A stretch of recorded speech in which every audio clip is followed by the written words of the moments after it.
episode of the Caffeinated Librarians. Today we actually have quite a special treat as there are 4 of us here today. So without further ado, I'm Amanda, your host. Hi, I'm Simona. I'm Katie. Hi, I'm Ben. Ben is back and Katie is back. We've got everybody here.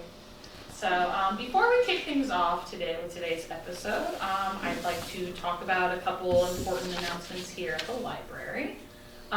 Since this episode will be airing on November 19th, our library will have different hours starting the next week, which would be a Thanksgiving week. We are open 9:30 to 5 on Wednesday, but we are closed Thursday for Thanksgiving.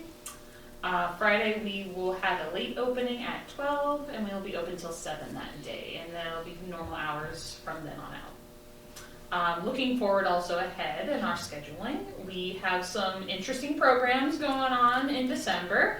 On December 5th, we are actually having a performance here in the library done by the M&M Performing Arts Company, and they'll be performing, I believe, 5 different plays, short plays, while they're here. And those start at 2 p.m. We also have some holiday-themed programming, especially for children, coming up. We will be having our yearly gingerbread family program where you can bring your kids and we can build gingerbread houses. There are 2 sessions. The first session starts at 4:30 and the second session starts at 5:30. But you do need to register, so please see the website and or give us a call and we can register you here. We do also have some special holiday-themed story times coming up on December 7th and 8th, so just be sure to check our calendar on the Mayapag Public Library website, and we hope to see you there. And without further ado, I'm going to pass it to Simona. Okay, so for this episode, we'll be discussing our favorite television shows. So we tried to narrow it down to 5, but if we have some time, we could probably discuss our honorable mentions. So I'm going to actually start from number 5 and work my way up. So number 5, I have Being Human, the British series, not the US remake. Being Human was a supernatural drama that ran from 2008 to 2013. And it was essentially the story of a ghost, a vampire, and a werewolf who are living in Bristol. And they're essentially trying to overcome the issues that come with their specific conditions and try to live a normal human life and all of the sort of issues that arise from that struggle. I never really watched the American remake. I actually watched the American one. I loved that show. Yeah, I did watch all 5 seasons, but in my opinion, 4 and 5 could almost be their own separate story. I didn't really enjoy it. I love seasons 1 to 3, which had the original cast, and I feel like once the principal cast left, it never really was the same show. It is available in our system, and I would highly recommend that you watch it because it's a really brilliant show. The characters are fantastic. The actors did such a tremendous job with their roles, and it's really a great show. I've never seen the British version. I keep meaning to, because after watching the American version, I was so young, and I was like, oh, I love this. I love the werewolf aspect. I just loved how interpersonal they made everything, and I think they really well fleshed out their characters really well. It did, and since you do enjoy werewolves, I love the transformation scene, how they handled that in the show. It's fantastic, and even the way they changed the mythos around vampires is really interesting. Yeah, it's a fantastic show. Yes. Moving on to Katie. Oh, okay. So all of my shows are shows that I grew up watching, as a kid, because they're nostalgia and I love them so much. So my number 5 is Johnny Bravo. I love that. And it's I don't have really anything about it, just that it's a really funny cartoon that I absolutely loved growing up, and Johnny Bravo is one of those lovable idiots in the show. One of my favorite scenes episodes is when he goes into the mountains and talks to his echo because he thinks it's an actual person, but it's his echo, which is great. Yeah. I think what makes Johnny Bravo so great too is that It definitely was not intended for children. No. I think initially. Yeah. Because he's constantly hitting on women and he's trying to get lucky with these women constantly. And it's not working. With his mother. Yeah. And I absolutely love his mom. His Bunny? mom was great. Yeah. Oh my god. Yeah. And he's an absolute cautionary tale on what happens if you skip leg day. Yes. Legs, and he's dressed like a greaser. And, Yeah. Oh my god. It's great. Yeah. It was such a fun show. Yes. My turn? Yes. All right. Show 5. Over the Garden Wall. If you don't know this show, you could binge it in honestly an hour. It's 10-minute episodes. It's an animated feature from Cartoon Network, and it is just haunting. It's kind of beautiful. It's very funny, and is very, very memorable, and has a beautiful opening, sad piano song that sticks with you kind of forever, Wow. with a frog. I like frogs. Frogs are cool. I've definitely heard of Over the Garden Wall. It's definitely always been on my list, and I definitely have it in like to watch, but for some reason something's always stopped me from watching it. But it's definitely, I've definitely seen a lot of scenes and stuff from it, and I think it looks visually like very interesting, very. I don't know, the modern cartoon look that's been going on now, it definitely has elements of that, but I think what makes it nice is it has still like an old school flair with still some like horror kind of like drizzled in with it, because some of the imagery is pretty horrifying. Yeah, but it's Okay. very warm and it's a very special show, I think. And you could binge it in less than an episode of Game of Thrones. Less time. There you go. So I guess I tried to keep because I watch a lot of anime, tried to keep my options within the realm of outside of that, because I could go on forever with all my favorites there. So my number 5 show I actually really enjoyed was a show on CW called Reaper, and it only lasted 2 seasons. And a lot of my favorite shows tend to only last like, they always get cut off, they always get canceled. The audacious ones that are too peculiar for a general audience. Yes. So Reaper was the story about a boy named Sam who on his 21st birthday discovers that his parents sold his soul to the devil before he was born, and now the devil has come to collect him and he becomes a bounty hunter until he dies. But it is a dark comedy that is such a fun ride to be a part of, and it's interesting because looking at it then and looking at stuff now, like one of the major actors, I don't know his name, but he plays like his best friend, Sock, and he's in like almost like anything that I've seen that has been like really like backwards like comedy almost. And what's really good about the show, in my opinion, was that it wasn't the simple, oh, I'm just going to take your soul kind of a deal. And it was, first off, he was 21 versus like when he becomes like a teenager when he's like 18 or something. Sam is kind of a guy who works at he just works, he's like a normal kid. He's dealing with his love life and he's dealing with his normal life, and this guy just shows about, first off, the devil is portrayed as an older gentleman, not so much like some young hunk coming out of Like Lucifer. Like in Lucifer? Exactly. And he's really funny, and he's very fickle as a person. So he like appears and he just disappears on a whim. He just does whatever he wants, and he doesn't really help Sam. But at the same time, he helps him in his own way. Ultimately, we'll never know what the end goal of this whole thing with him becoming a bounty hunter was. I thought it was setting him up to like take over hell, since it was like one of, I'm sure, many sons. But I also really enjoyed Sam's struggles of being a bounty hunter, trying to send souls who have escaped from hell back there. It reminded me of Ghostbusters a little bit. But I like seeing the struggle of having his normal life, his love life, and having this new life that was forced onto him. I liked seeing all of it kind of pull at each other, because there are parts where I think he really enjoyed bounty hunting, but at the same time I felt like it really like hurt him too. So I kind of said that I'll never be able to see that go any further. And I think Kevin Smith, I think it was a Kevin Smith show, if I'm not mistaken. I could be very wrong with that, but I think so. It was very Kevin Smith-ish. So that's my number 5. All right, so number 4 for me was The Golden Girls, which ran from 1985 to 1992. It is a brilliant show. I love it. The characters are fantastic, and it essentially was the first of its kind in that the central characters were all women.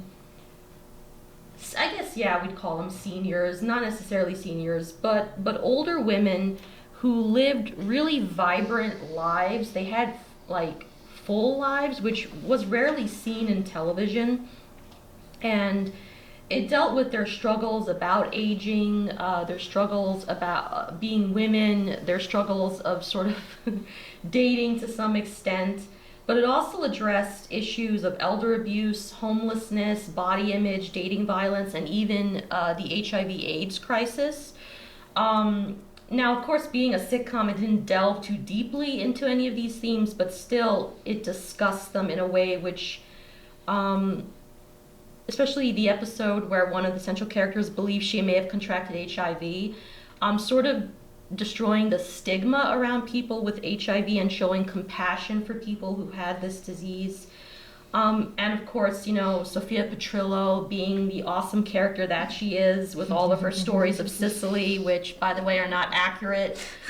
But just wanted to put that out there as a Sicilian. It's still funny, though. So it's a fantastic show. And we also, I believe, have this in our system as well. Okay, so for my number 4, I'm really going to throw it back. It's Rocko's Modern Life. Did you watch the movie? I did. I'm still on the fence about the movie, but I love the hijinks of Rocko and his dog Spunky, and of course Heiferwolf, which I find his character to be really funny because he's a cow who's grown up with a family of wolves. Yes. And then there's Filbert, who's like a turtle, but he's very It's crippling anxiety. yes, he has very I'm nauseous. yes. That's like his tagline. I'm nauseous. And then, of course, the endearing neighbors of Rocko of Ed and Bev, Big Head. Which I found out going through the voice cast of Rocko's Modern Life is voiced by the same voice actor, Charlie Adler. Oh, I didn't know that. Mm-hmm. Such range. Yes. Such range. Yes. Rocko's Modern was another instance of a show that was definitely not meant for kids. No. But as 90s kids, it was like, I feel like it was a good idea to show these shows then. Yes. We're so desensitized now. This is very true. Yes. Yeah. There's so many weird things. And I think growing up, people were like, I think we did like, some 90s kids definitely did some deep dives of these shows, and they were like, there were some things that you were like, I didn't get that growing up. I just Right. talked to people on the phone. Yes. Yeah. So, definitely an interesting one. Yes. All right, 4th show number 4, Trapped. It's an Icelandic program. I believe it's on Amazon. It is a 2-season deal, but honestly, the 2nd season is very disappointing. The 1st season is exquisite, and it's one of those. It's your typical dead body has been discovered show, but the interpersonal relationships between the characters, the sense of place in this small town in Iceland, it's just very, very hypnotic and effective, and it's a very emotionally potent show. The acting is wonderful. The main character, you want a version of him for yourself at home because he's just so wonderful. Trapped, I think it came out in 2016, and only really have to watch season 1. You can watch season 2, it still has its moments, but it's nowhere near as good. Yeah, I actually heard of Trapped, and not being into the whole murder mystery that I still, looking at the trailers for it, I still found it to be very well done. The opening 3 minutes is breathtaking. Like, if the first 3 minutes doesn't hook you, there's so much more to love anyway, but the first 3 minutes will hook you. My number 4 show, I had changed this a little bit, was another show of mine that got cut way too soon, in my opinion. There was an Showtime show called The Gorges that came Yes, out. I It was a know TV this. series from 2011 to 2013. And it had Jeremy Irons in it, and that was mainly the reason I watched it. I remember. Amazing that's what pulled actor. me in. I was just like, done. Yeah. The Borgias was, as the title suggests, about the Borgia family and their rise to the church. There's a lot of famous actors and actresses in it, honestly, and there's one in particular, I forget his name, he played the assassin, and he's in like a bunch of the Mission Impossible movies and stuff like that, and I've always been like, oh, I remember you from the Borgias. What was great about the Borgias was not only did it tell like a scandalous story, and every episode I was just like, oh, scandal, what's going on now? What's going on? It was more so about, it was very diverse in a sense, because it did highlight things that I don't think many shows talking about, like popes and religion and stuff like that really kind of sink their teeth into.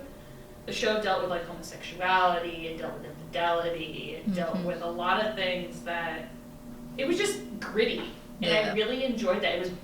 The sets were stunning. I thought the characters were well written. I loved Lucrezia's character a lot, because there have been different instances of her story told throughout the years, because we'll never really know what happened to her and how she handled it and stuff like that. We can only make inferences, and I really like how they portrayed her in this show. I really wish it had gone on longer, but they said that it was too expensive to make after a third season, so they completely just cut it. And I was just like, They did that with Rome too, another Showtime production. They only got 2 seasons of it, but they canceled it because it was just, they were being so authentic with it that it was just too expensive for the sets and the costumes, and it just really. I think Rome might have been HBO. Showtime is Showtime and not HBO. But I think Rome was HBO. Rome was HBO? But either way, it was this. Yeah. And Sense8 on Netflix, same thing. It was too ambitious for its time. Yeah. And was too expensive to make, but all excellent. You just needed a 4th season. Like, one of my favorite scenes in The Borgias is, it's not spoiler because it's history, as what I've been told by teachers before. I'm looking at my English professor who told me Hamilton's musical, wasn't a spoiler, because it happened. Oh, jeez. There's a scene where they have to go to Naples, and everyone's trying to get Naples, and literally all you see are a bunch of you see what the guy did to the whole area. He killed everybody and has them set down as the Last Supper, and I'm like, wow, that guy's hardcore. Wow. So that's my number 4 show. All right, so number 3, it's another throwback, way back. It's Beauty and the Beast from 1987 to 1990. It was created by Ron Koslow, but George R.R. Martin also wrote for the show. Did he finish? And yes, for all those Game of Thrones fans, this show, it ended after 3 seasons because Linda Hamilton, who you may know her from the Terminator franchise, wanted to have a child, so she didn't want to continue past season 3. And so the writers kind of in their own petty way killed her off in the most epic kind of way, and yeah. So she didn't want to continue. Once she left, there was another actress that replaced her. She wasn't playing the same character, it was a different character. And season 3 was definitely a lot grittier. It was a bit more cohesive, but the fans at that point sort of no longer wanted to watch it. Not surprisingly, George R.R. Martin wanted a darker vision for the show, but at the time there was a lot of conflict between what the writers wanted, what the producers of the show wanted. So at times you get inconsistent sort of story arcs, but it's essentially about Catherine Chandler as an assistant district attorney, and one day she's abducted from a case of mistaken identity. She sort of is mutilated and then left for dead, and Ron Perlman, who plays the Beast, it's not that graphic, it was a television show in the 80s. He finds her, he brings her to the world below.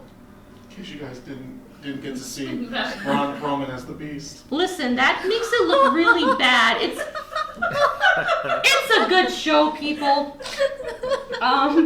He rescues her, takes her to the world below, which the show takes place in Manhattan, so the world below. And they sort of develop this really deep emotional, psychological, spiritual connection. It's a romance show. If that's not your thing, you're not going to enjoy Beauty and the Beast. He doesn't, no. No. It doesn't play with that trope. He doesn't kidnap her. He rescues her. He helps her to heal. And then essentially, the first season is basically her being in danger a lot. Ron Perlman has, like, they always use the same stock image of him riding the train to go to her wherever she is in the city. How does he ride the train? On the top of it. He is 80s. You gotta love it. And he rescues her. Yeah, but it is a good show. And I own all 3 seasons. And like I said, if you're really into romance, it will be your thing. If you're not really into romance, it's not.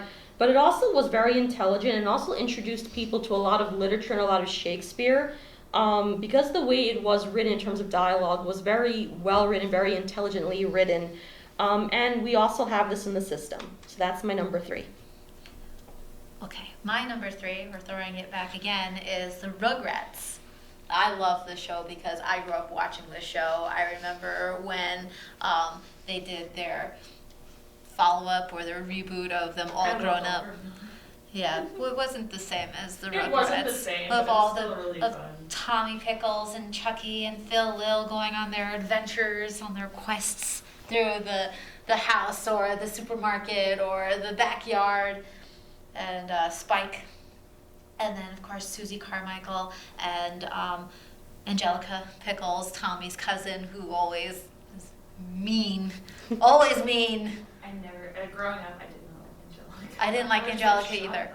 Yeah, no, I didn't like Angelica either. Tommy was definitely my favorite character. And then after they started adding, like, Dill and Kimiko and all of that, I kind of, like, I wasn't too, I feel a spiritual connection to Chucky because every time I'm like in the mornings or when I take my glasses, Yeah. I'm like, I can't see anything without my glasses. I can't do. I'm always just like, really? I'm like, I've become that person. Constantly like, how about we don't do that? Why don't we just sit on the couch and veg out? Yeah. And everyone's like, no, don't do that. I'm like, yeah. You've gotten older. why don't we just crazy on the couch? Yeah, so I love Rugrats because it really, aside from Rocko's Modern Life, Rugrats really because I can remember sitting in my babysitter's living room, the TV on, watching Rugrats with her daughter, so it's like, yeah.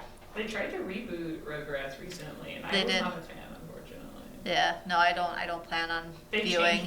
changed the parents, and I wasn't a fan because. And it's not like I'm not against diversity in any sense. I am, but when you completely change a character from what they were already written to be, and they were good when they were that person. Yeah. I think because they made Phil and Lil's mother, she was a divorced mother, but she was a lesbian now, and she runs a coffee shop. Yeah.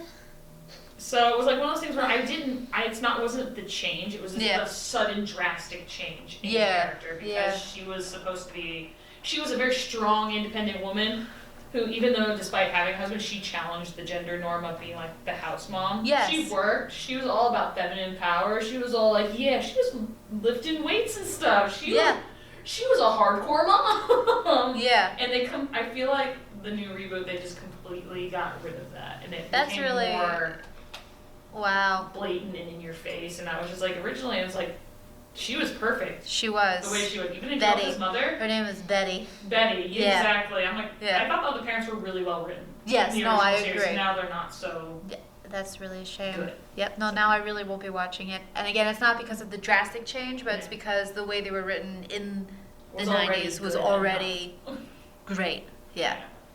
So. My turn? Yeah. Borgen.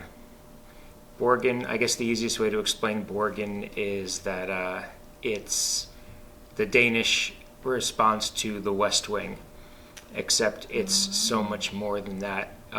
It surrounds, I think, probably one of the greatest actresses that's ever lived, Sidse Babett Knudsen, and she plays the Prime Minister of Copenhagen, of Denmark. It's exquisite. It's 3 seasons. I think Netflix bought the rights to it, so you can watch it on Netflix. You can find the DVDs, but unfortunately the visual fidelity of the DVDs is lacking, and it's picture perfect on Netflix. And they're making a 4th season, and it's going to be, I think, 10 years after the 3rd season, and it's going to actually exist 10 years after. So it's very much about the plight of the political system in Denmark, and it's fascinating, it's heartfelt, and it's just very, very, very smart. A very intelligently written story. Very worth your time. Cool. I remember my manager when I worked at GameStop was who'd be sitting in the back and always be watching the West Wing. Yeah. I think I know a lot about the West Wing now because of that. I sit in the back and be looking for things and stuff like that. And how to be a crappy manager. He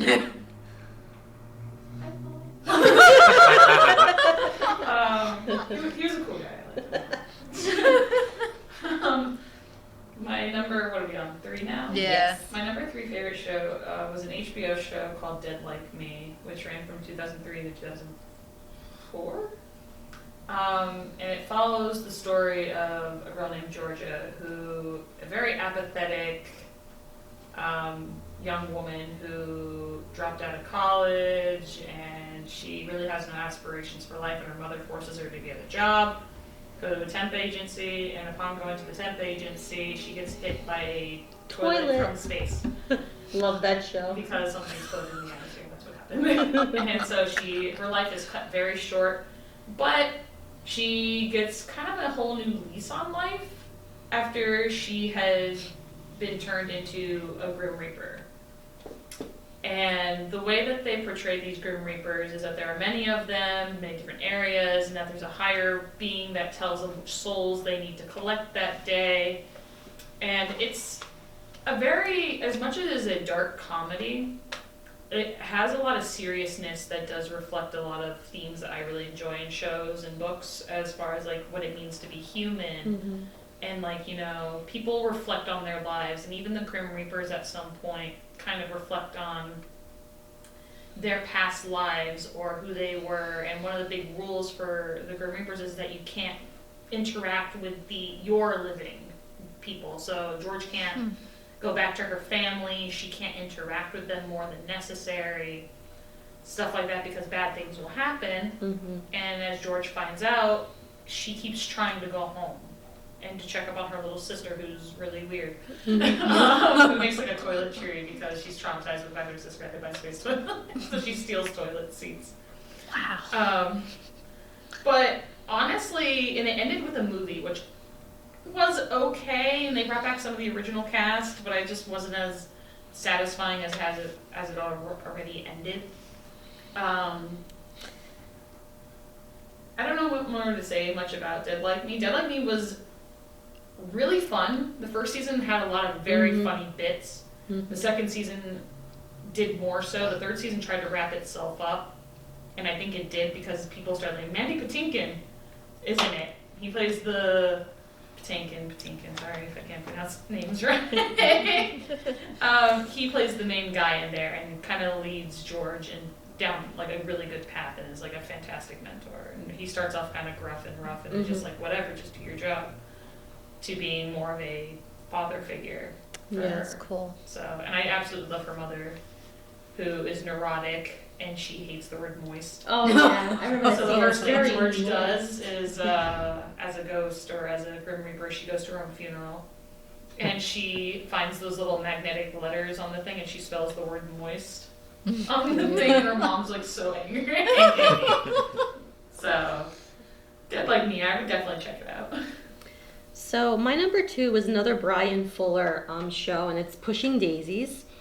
And Pushing Daisies was another show that was brilliant and of course cut short. It ran from 2007 to 2009, and it tells the story of a man named Ned, who is also a pie maker, who has the ability to raise the dead with a single touch. And if Ned revives a person for more than a minute, then something of equal value within the vicinity will die. If he touches a revived person for a second time, then that person cannot be revived. So basically, if he touches you, you're alive. If he touches you again, you're dead permanently. And he becomes the unwilling accomplice of private investigator Emerson Codd, which is one of the greatest characters of that show. So Yes, because he sees him, this guy falls from the roof, hits his head on the dumpster that Ned is putting his trash in, then he like brushes his hand against Ned's cheek, revives, and then Ned gets disgusted, touches him again, and he dies, and Emerson sees that. So essentially what they do is they search obits to collect reward money. They have a very cheesy way of Yeah, so they revive the dead person, ask how he or she died, they go to their living relatives, they explain, and they get the reward money. Ned eventually learns of the death of his childhood sweetheart, Chuck Charles. Yes, that is her name. She dies because she goes to a cruise, gets strangled by this guy on the cruise, and dumps her body in the ocean. My God. Yes. And he eventually revives her, and instead of touching her again to kill her, he decides he's going to keep her alive. And basically the show tries to navigate their love for one another, but they can't ever touch one another. So if they kiss, they like use cellophane wrap and they kiss through that. You know, that he has to wear gloves. It has a lot of dark moments, but it's done in such a funny way that you're never bogged down by those moments, and it's such a vivid color pattern for this show. It's like a treat for the eyes. The costumes, every character, there isn't one that you don't want to see on the screen. Like, every character is brilliant. And unfortunately, it ended too soon, so you never got the satisfaction of how it would have ended. But it's also a show that we have in our system, and it's another show that I would highly recommend. It feels like Tim Burton. This is a show Tim Burton Yes. but Yeah. it's his. Yes. So this was on my top, but I decided, I was like, you know what? I'll put my honorable mentions. There's too many shows up there. But Fishing Daisies, I do agree, is utterly one of my favorite shows of all time. It is a treasure. Yeah, it's fantastic. It's a family show. Yes. Brian Fuller apparently did not have a good time doing Dead Like Me. He had a lot of issues with Showtime, apparently. He said, and I quote, "It was like being at war. It was the worst experience of my life." Oh, wow. Dealing with Showtime. Well, dealing with Showtime. Yeah. Again, Sucks. Showtime. Yeah. Can't win. So my number 2 is another Nickelodeon 90s cartoon, and it's Hey Arnold.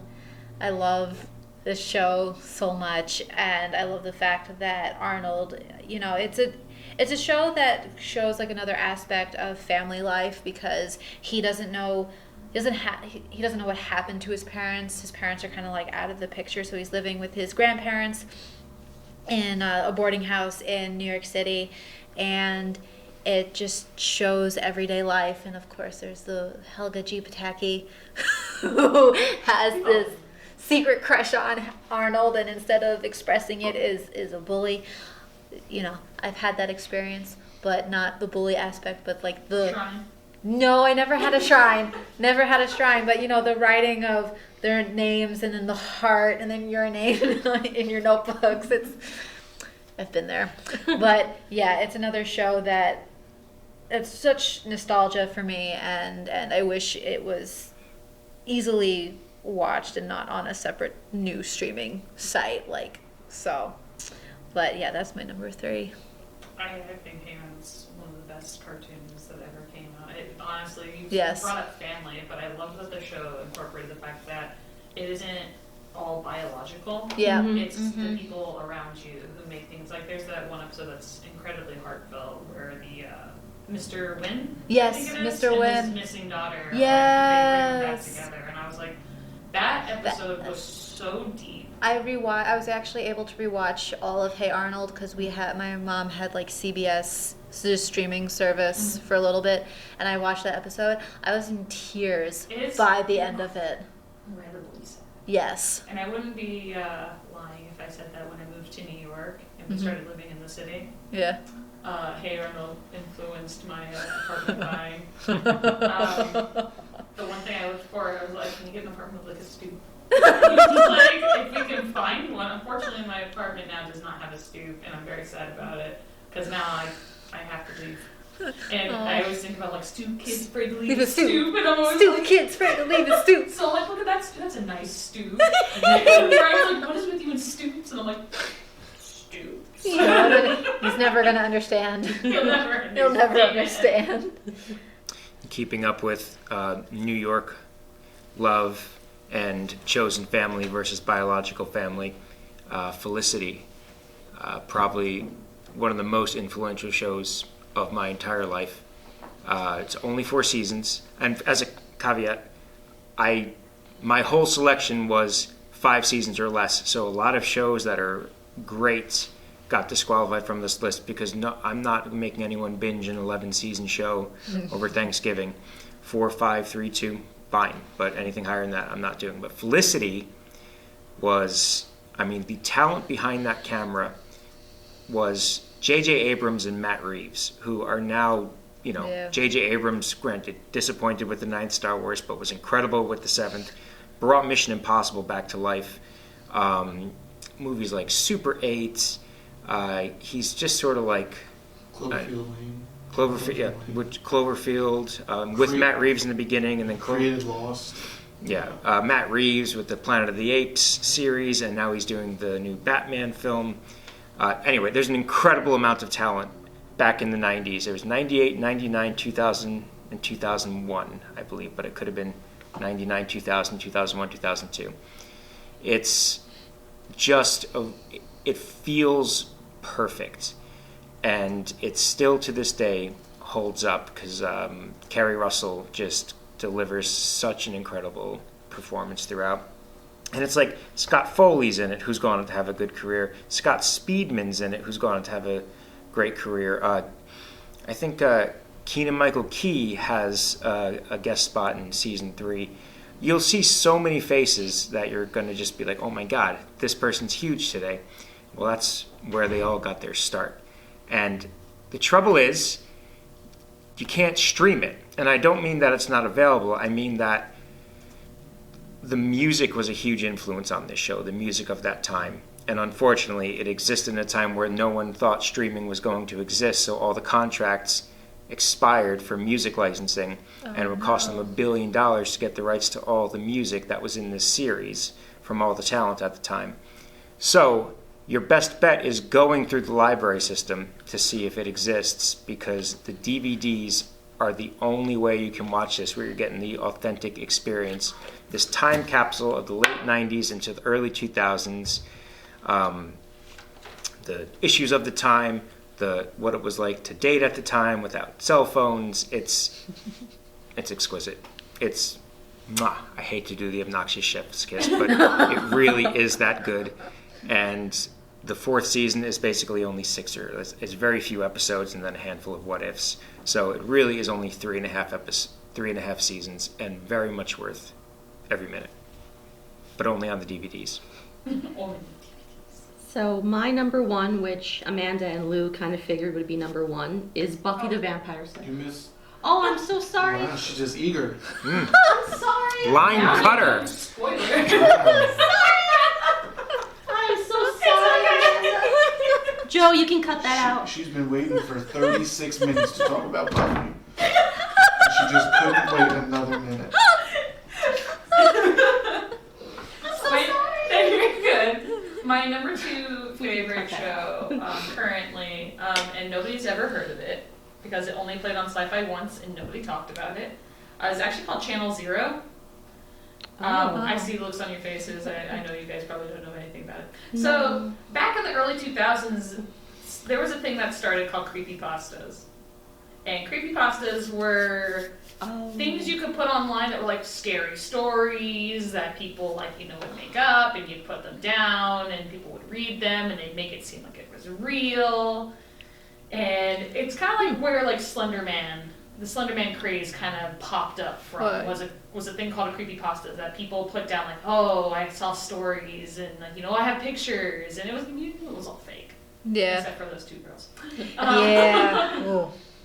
To which Channel Zero started taking stories from creepypastas and turned them into actual live-action shows.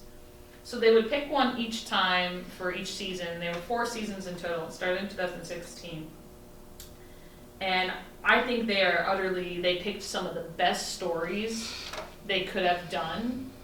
The first one was season 1 was based on a story called Candle Cove, which told the story about a kind of like a weird town that had this channel, and they had a show called Candle Cove, and it was a weird like pirate show where the main character was like a puppet skeleton, but only the kids of that era really remember the show. Nobody else remembers the show. So this guy goes back after all these years and starts to find out this weird mystery of Candle Cove and these missing kids.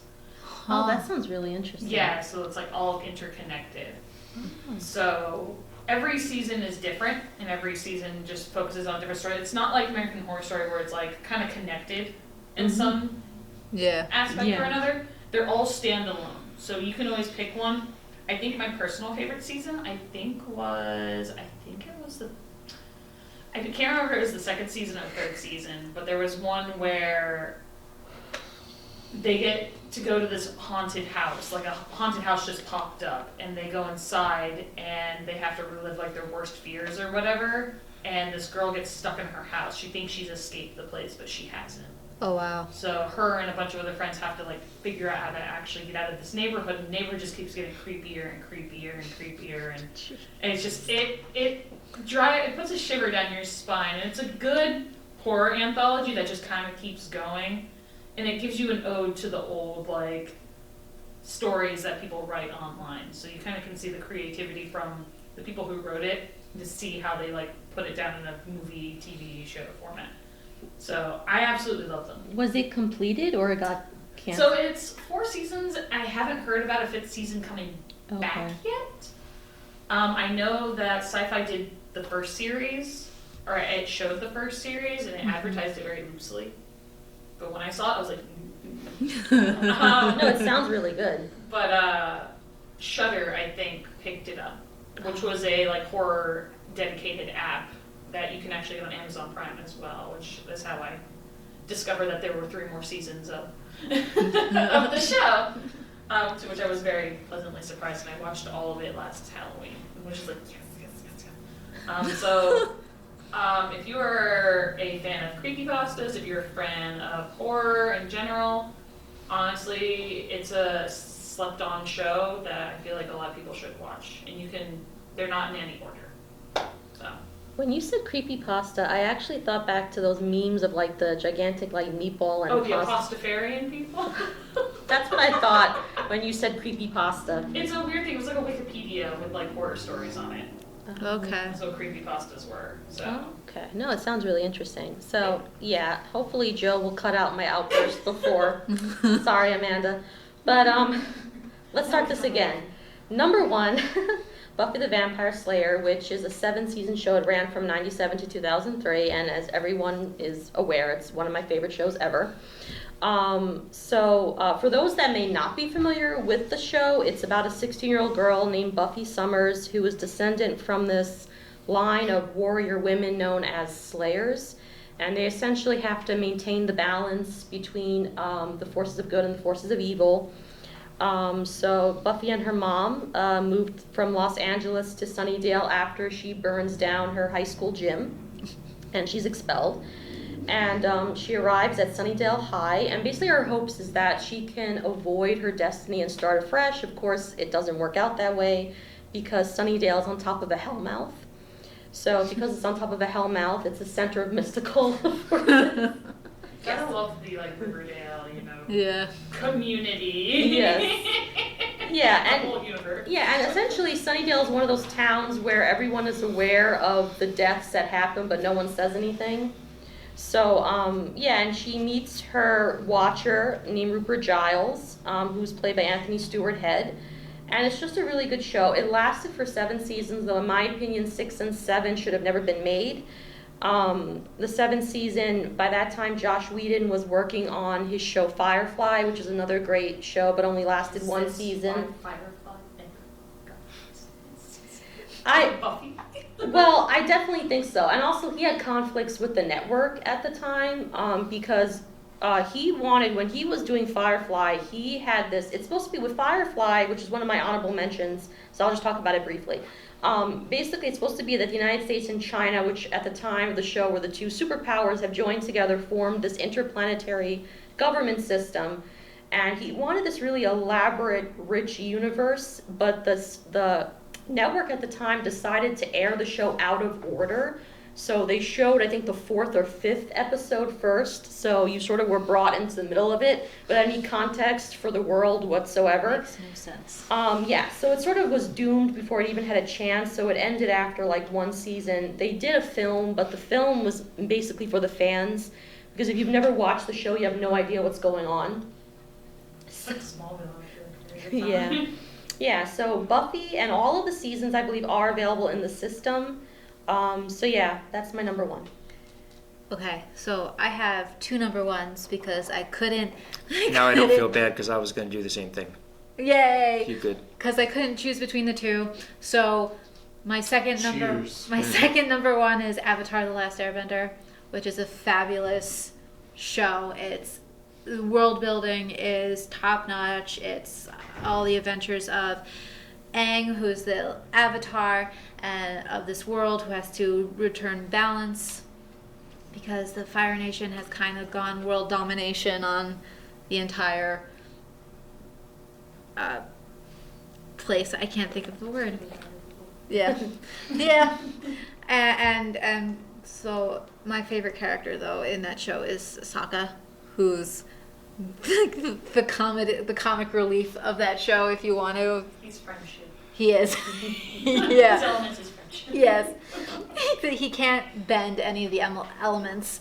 And then my first favorite show is Disney's Gargoyles. Best show ever. Yes. And the way I was introduced to it as a kid was actually its movie, which is like the first 4 episodes in the first season, and playing the interactive game with the video.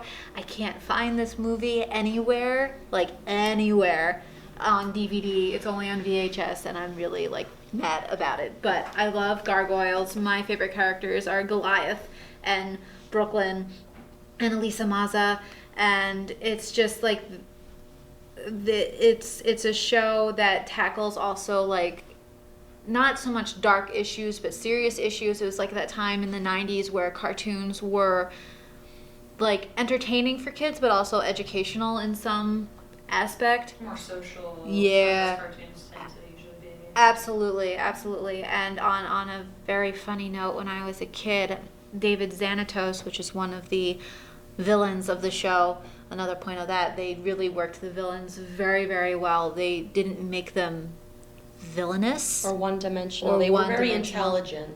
They didn't see themselves as villains, which is, I think, makes the best villain. But his last, when I was a kid, I would call him Xanatoast instead of Xanatos. So I love Gargoyles. Gargoyles is very near and dear to my heart, and I wish that Disney would bring it back. And I actually got Disney Plus, and I reintroduced myself to the entire series of Gargoyles, and seasons 1 is the best, seasons 2 is okay, and season 3 doesn't need to be talked about or exist. Yeah, don't want to talk about it. So those are my top 5. I hear so much about Avatar: The Last Airbender and how it's like Oh my god, it's the amazing. perfect show. For The- Avatar It is- is utterly astounding. And it seems goofy in the beginning, Yeah. but there are little hints here and there because it does keep the child factor because this is a show for children. Yeah. But it does such a good job every season getting like a bit. It's like Harry Potter. It's like it Yeah. starts off being like a children's story or like something for like a young adult to read. But as it goes on, darker and darker themes start to Yeah. play, but the world building, since he It's- travels throughout yeah. all the nations, is fantastic. So you get like Yeah. a full set of rules for that world, But I and just- they stay. I hear like the values and the principles that the show Oh, teaches yeah. are like these universally wonderful things that every kid should learn growing up. But I haven't watched it myself yet. Then I you can't need wait. to watch it. I know. You need to. I've been trying to get. You can get it on It's very Netflix. fun. I know it's available. They made a big Yes. deal out of it. All right, number 1's tied for 1. 2 seasons on Amazon. It's called Patriot. It is a incredibly, I think my friend JD described it best when he said it's the most audacious thing he's ever seen. And it's effectively a spy thriller comedy about trauma and depression that's so artistically done, so like it is one of the rare perfect shows. Like, it's probably not going to get a third season, but even if it did, the time that it would have taken, it's only like it's been 3 or 4 years since the last season, and it would be perfectly fine to start 4 years later, because not a moment was wasted in either of the 2 seasons. Every character matters. No one's wasted. One of the characters' nickname is Cool Rick, and he owns a farm in North Salem, and he's as amazing in person as he is in his show. And it is the kind of show that I think got rediscovered during the pandemic. Like, people were looking for things to do and things to watch, and all of a sudden, Patriot, which was canceled by then, just became an obsession, and it deserves every single view it has. Only 2 seasons, and won't take up a whole lot of your time, but you'll be very sad when it ends. Tied for number 1 with respect to Buffy, which I love, I think is fantastic, but sort of like the spiritual successor to Buffy, and the show that a lot of Buffy lovers seem to love, is Sci-Fi's The Magicians. And it's 5 seasons, and it is, I mean, Sci-Fi has always been troubled by like its budgets, and this one has the same troubles, at least towards the beginning. The production budget tends to be lower than the quality of the writing. In this case, the quality of the writing is so good, and the characters are so well made and so well rounded that there's no concern whatsoever that it does not have a Game of Thrones level budget. It's very prescient show. It's very diverse. It's very progressive and forward thinking, and it's just heartbreaking and hilarious as hell, and very, very intense. And once again, 5 seasons, done. There's nothing else coming. So when you finish it, you won't have to wait for anything else. Those are my number 1s. I love The Magicians. I actually am really close to finishing the whole thing. We've been putting off the ending because we wanted to wait for the perfect time to sit down and actually watch the ending. But I have to say, I think my favorite characters were definitely Elliot and Margot. Elliot's my favorite. Margot was such, like, I didn't like her in the very beginning. I was like, oh, she's just like a biatch. Every character. Like, but that's her character, but I thought, like, her growth was really good. And I really liked her. The character I hated the most, and everyone hates me for it, is Alice. She looks like a sad lamb. Like, the way the actress portrays her, she's just, like, constantly, like, I'm like, uptight. I'm like, you're like, calm down, girl. I'm not going to do anything to you. It's one of those shows where I would say, oh, Elliot's my favorite character. Yeah. But then we talk about Hoberman for a little while, and I'm like, actually, Hoberman's my favorite character. Then we get into Julia, and I'm like, Julia's.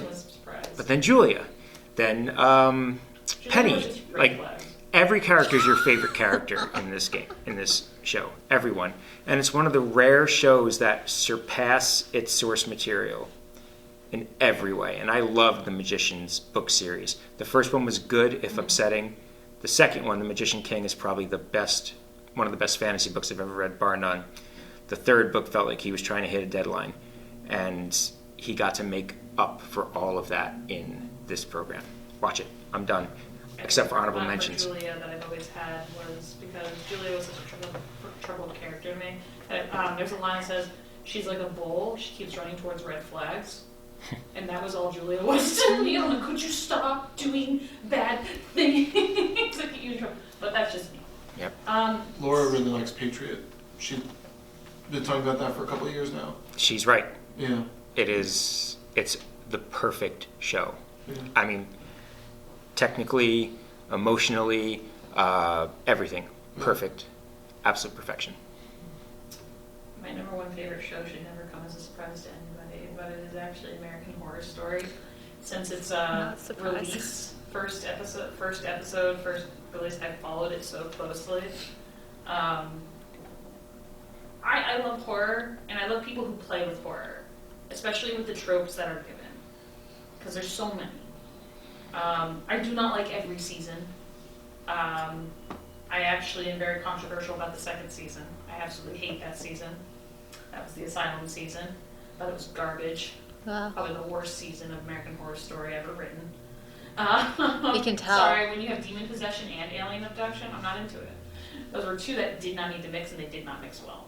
I liked season 2. I thought season 2 started really good, and then they went to the alien abduction. They went too far into it, and then. But that's how I felt like. I only watched up to season 5, but I feel like with the show, they start off energetic, like, yay, we know what we want to do. That's what it felt like. And by the end of it, it's like they pit her out, and it's like, forget about it. Aliens! Like, Do you think that's why this last season was 2 different stories?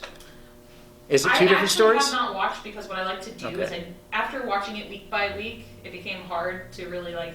Because when I want to watch, when I'm really into something, I like to like watch it. I want to like, get into it. But every week it started becoming troublesome.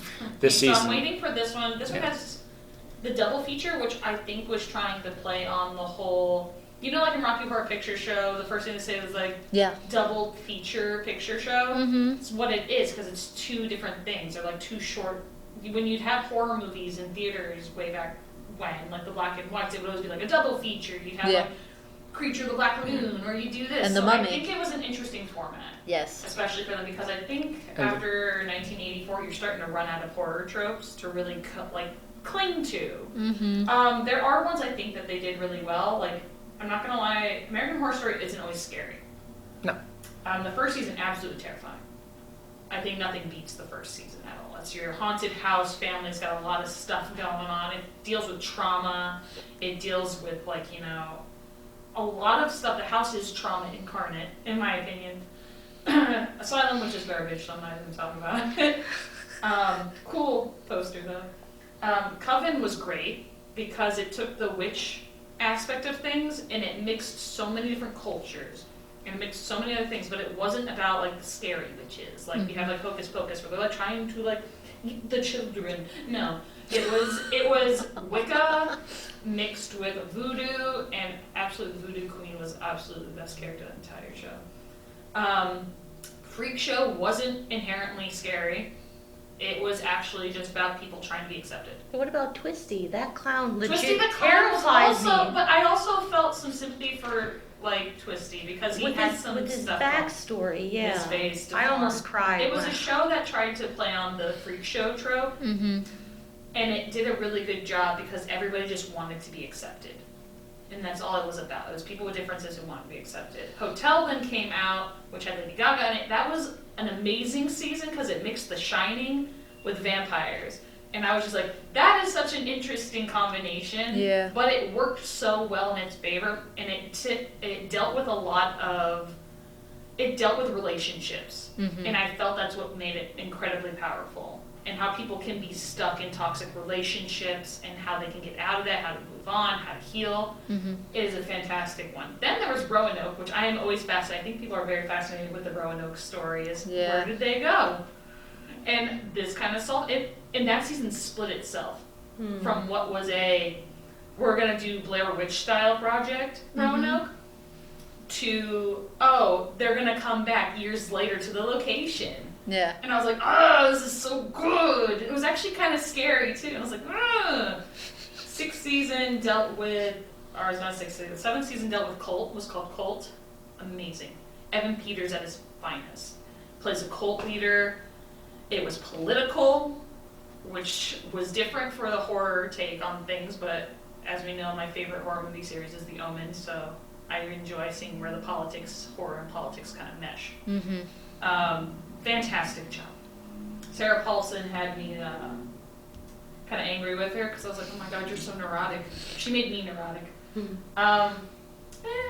This season was the apocalypse one, and that one was okay.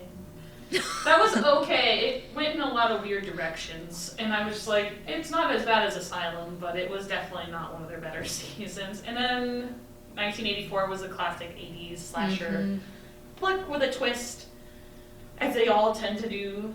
I enjoyed that.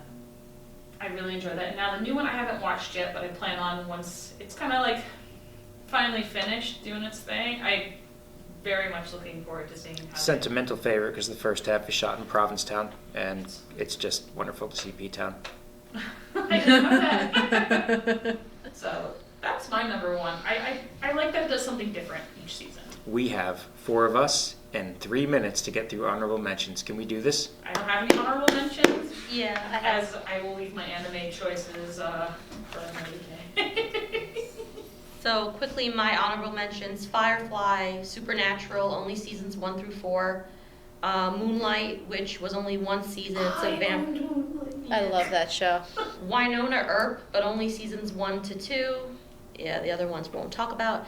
And my last one is Haven, which was this sci-fi series that ran from 2010 to 2015. Based on Stephen King books? Yes. Yep. So those are my honorable mentions. Okay. My honorable mentions are The Little Mermaid, the animated series. Childhood nostalgia. Doug, Winnie the Pooh, Bill Nye the Science Guy, and Beakman's World, which was like a spin-off of Bill Nye the Science Guy. Last Tango in Halifax, 5 seasons. Well, 4 seasons and a 2-episode Christmas season. British. You think it's going to be lighthearted, silly, hallmarky, but it goes way, way twisted and cool. You'll love it. Gallivant, 2 seasons. It was my Game of Thrones. I remember that. I don't have any honorable mentions because I can't think of any off the top of my head since everything else that I watch is anime related, so I'm not going to talk about those and get into it. Just one. Just one. My number one favorite anime of all time is Puella Magi Madoka Magica. Psychological magical girl anime that gets really dark in 2.5 seconds. And I'm super into it and I love it. Cool. The art, music. It just, the movie just. All the Maybe for that feels. next movie now, and just like, my time has come. Yeah. So the next time I think we will be seeing you will be seeing us as the viewer, will be in December, actually, I believe, because the new week following this is Thanksgiving, so we will be taking a reprieve. So we look forward to seeing you then, and we look forward to having you watch us then. So have a happy Thanksgiving, everybody. Happy Thanksgiving, everyone. Happy Thanksgiving.